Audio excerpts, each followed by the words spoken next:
With everything going on in the world right now, money is tight for all of us.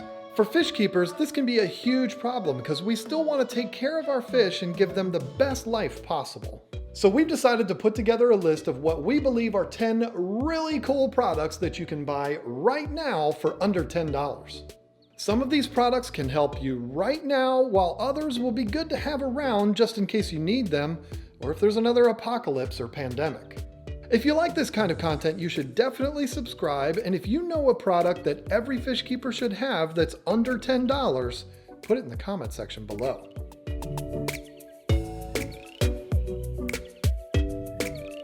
The USB air pump from Aquarium Co-op might be the coolest invention to hit the market in a long time. Yes, Corey, the owner of Aquarium Co-op, might be a friend of ours, but we're going to give credit where credit is due. This is an amazing little air pump that's powered by a USB cord, which means you can hook it up to a power brick like you do your cell phone, or if you're in an emergency situation, you can power it using several other methods. One way would be to hook it to a rechargeable power bank. This is great in a pinch if you have a power outage and you don't have a generator. Another frequently asked question is, I'm going to be moving and I'll be transporting my fish in totes for a couple days. What should I do? Well, most cars have USB ports in them now, and if not, you probably have an adapter. Hook this USB pump up to that and your fish will be fine for quite some time. And that's not even all the different ways you can use these pumps. For under $10, you should have 2 or 3 sitting around your house. There's no telling when you might need them. John will put links in the description for them along with all the other products we're talking about.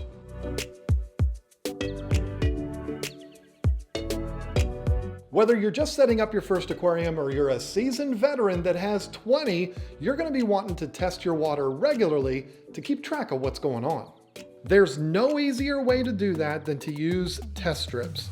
These test strips from Tetra are super easy to use to give you an accurate reading on your pH, ammonia, nitrite, and nitrate. It does it quick and with practically no effort at all. You just dip the strip in your aquarium and then let it do its thing. Hold it up to the chart and get your readings and you're done. If you've ever had an issue in your tank where your fish starts showing signs of stress or maybe even start dying off, what do you do to see what's going on? Well, most of us are going to turn to the internet. We'll go to a Facebook group like the Tank Talk Facebook group and put up a post that says, hey, something's wrong in my tank. What do I do? The first thing that anyone that's willing to help you is going to ask is, what are your water parameters?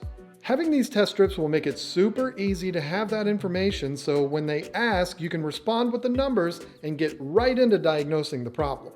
This is something that's a no-brainer for any fish keeper to have.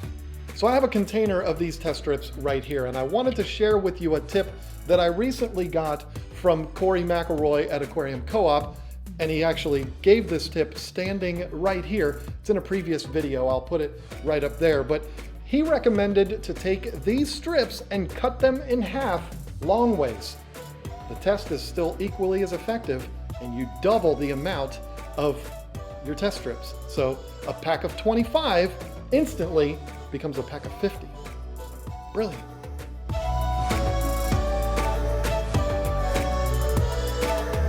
Okay, this one is kind of a luxury, but it's convenient at the same time, and that's the digital thermometer. We've all seen the ugly glass thermometers in aquariums. They're not easy to read and, well, they just look ugly. But look at this, a nice and small digital thermometer on the outside of the tank that's easy to read and looks so much better. I understand having a glass thermometer in your aquarium isn't the end of the world, but we wanted to give you ideas of cheap things you can get that'll either make your job easier or make your aquarium look better. Keeping an eye on the temperature in your aquarium is one of the basic fundamentals in the hobby. You've got to do it, so your tank might as well look nice. And the cool thing is, this particular digital thermometer is a 2-pack for $9.85, and there's 4 packs for only like $14. The link in the description is only for a 2-pack because we did promise to keep things under $10, but for a few dollars more, I'd go ahead and get the 4-pack.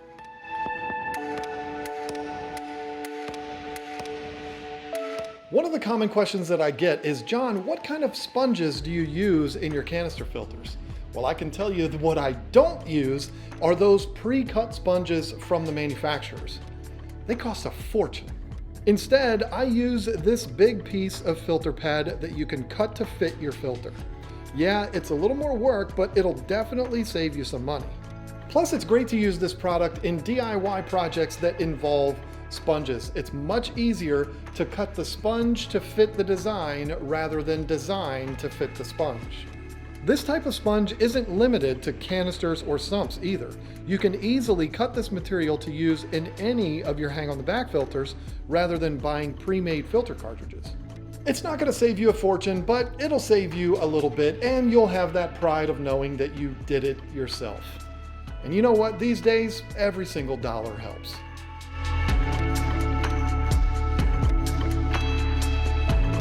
We talked earlier about the USB air pumps from Aquarium Co-op, but what are you going to put on the other end?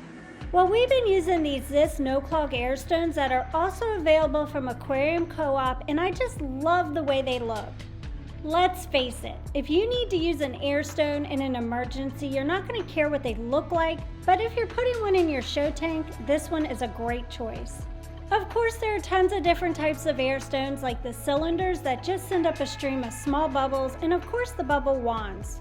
This is probably the most common air stone for new fish keepers because it sends up a wall of bubbles. I mean, who doesn't like that? But this is the kind I personally like, because it's a ton of tiny bubbles that you can bury underneath the rocks or just drop it in your tank like this, and it looks amazing. Air stones are cheap. They're practically a dime a dozen, and these are no different. They're only $1.99 on aquariumcoop.com, so go over there and order 5 of them for under $10. I'll put a link in the description to make it easier for you.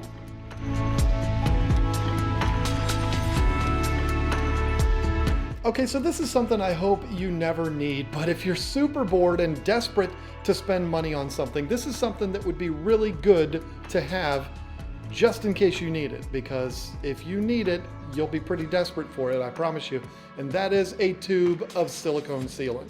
I like this one a lot, which is the Gorilla brand, but there's a ton of different brands that'll work well. Some are cheaper and some are more expensive. I guess it depends on where you shop. This Gorilla brand is about $9.50 a tube on Amazon. Here's the thing, and you're just gonna have to trust me on this one. The longer you're a fish keeper, the more tanks you're gonna accumulate. And the more tanks you have, the more likely you are to, at some point, deal with a leaky aquarium. When this happens, and yes, I said when and not if, you'll be so glad you have this on your shelf. You can clean up the mess and fix the leak right away rather than scrambling to figure out what to do next. But that's not all this stuff is good for. You might also find a small leak in the box of your hang-on-the-back filter or maybe one of your canister filter hoses. The good thing about a product like this is that you can temporarily fix those problems and take your time figuring out what you're gonna do next. Or you could just consider it fixed and forget all about it. No, I've never done that.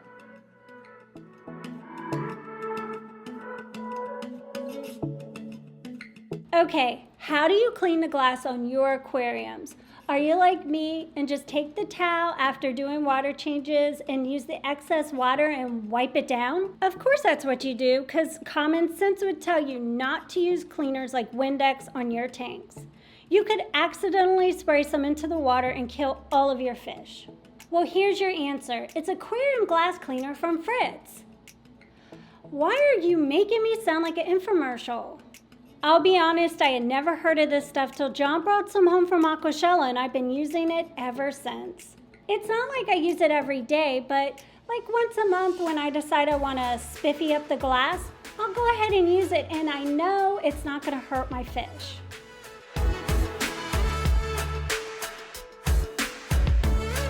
What's a super efficient and super easy aquarium filter? One that's easy to install and literally has no moving parts at all. A filter that won't quit working, requires no media changes, and is ridiculously easy to maintain. Sponge filters, what do you think? Horrible Napoleon Dynamite impression. I have to hold it here in front of my black shirt, because otherwise if I hold it out here, half of it disappears. Yeah, spoiler alert, this is a green screen. Listen, the answer to every one of those questions was sponge filters. They're just the easiest thing you'll ever use in an aquarium. All you have to do is run an airline to them and you're done. There's no motor to burn out, and when you want to maintain them, you just stick them in a bucket of aquarium water and squeeze them, and the job is done. If these are new to you, an air hose hooks up to the bottom of this tube, and when you turn the air on, bubbles will travel up the tube, which will draw water into the sponge. I'll admit they're not the most attractive filters in the world, but there is no easier way to filter an aquarium, and if you have a bunch of aquariums, it's really a no-brainer.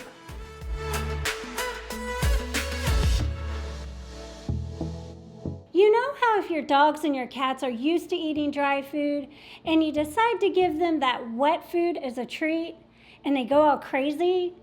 You know, like John when he eats pizza? Hey! I mean, John loves him some pizza. Well, your fish will react the exact same way to frozen food. They'll go nuts like you're giving them a treat or something. But that's not all frozen foods are good for. Have you ever had that fish that just wouldn't eat anything? Well, you throw some frozen food in there, and I guarantee they're gonna gobble it up.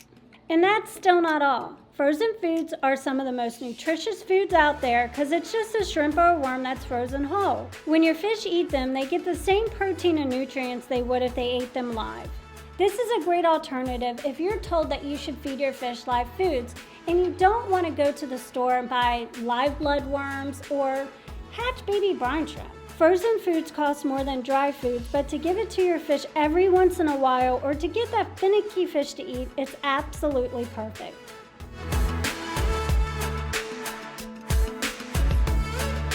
You young people have no idea how good you've got it. Get ready for the old man speech now. When I was first starting out in the hobby, Al Gore hadn't invented the internet yet. So if we wanted to find out about the hot new products or learn about a really cool fish, we had to get that information from magazines. Tropical Fish Hobbyist magazine has been around forever, and it's just full of unbelievable information. It's not from some schmuck in his basement like me. It's from real pros that know what they're doing. Listen, we all need to take a break from technology from time to time, and what better way to do that than to flip through the pages of a beautiful fish keeping magazine. But if magazines aren't your thing and you can't fathom the idea of flipping through those pages, it also is available in digital form. I'll put a link down in the description.